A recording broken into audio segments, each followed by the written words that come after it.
One of the biggest challenges for me in shooting movies in foreign countries is translation and working with translators.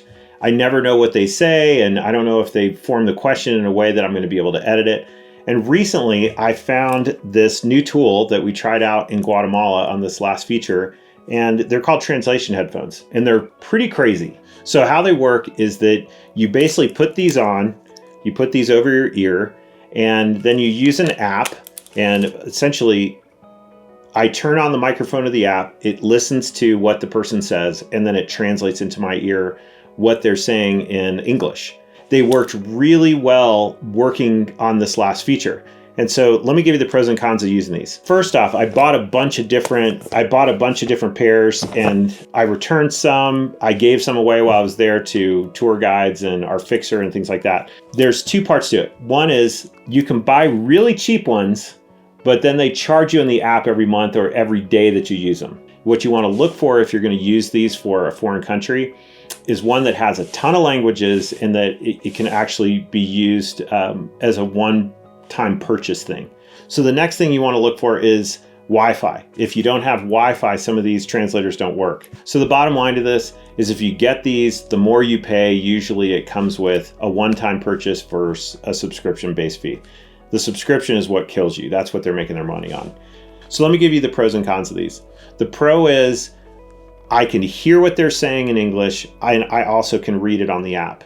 Quite frankly, I read more than I listened. So half the time I would put it in my ear so it knew that I was listening, but I just would read the text because I can read faster and I could listen to them say all these words. Sometimes it's accurate, sometimes it's not so accurate. It's not that it tells you something that they didn't say. What it usually does is it just can't understand words, but you can typically understand what they were saying, which just spent my time up astronomically.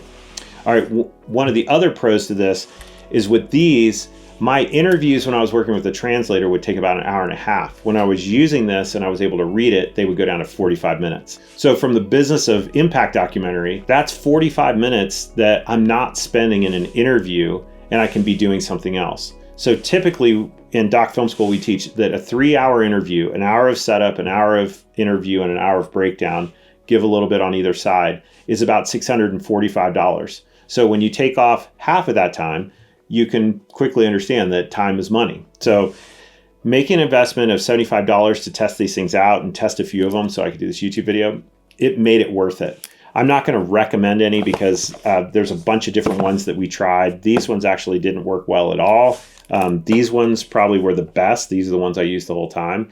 The pair that I actually used, I left behind, but they're very similar to this. They just use different technology on the back end. So one thing I want to add on this is these really help me in post. Some people have said try Adobe Translator. For some people, it might be working. For us, been a little bit challenging. There's been some like F-bombs in the text and stuff, which was kind of odd. But essentially, the post side, we've offloaded that, and we actually use DeepL. It's a AI software to translate, which is about 95 to 99% accurate, which has been really, really helpful on the backside of this. But I also can hear and evaluate whether this was helpful, and it was in spades. So like and subscribe, sign up for our newsletter. That's at the bottom of this. And yeah, hopefully it provides some value. I hope you all are enjoying this, and we'll see you in the next video.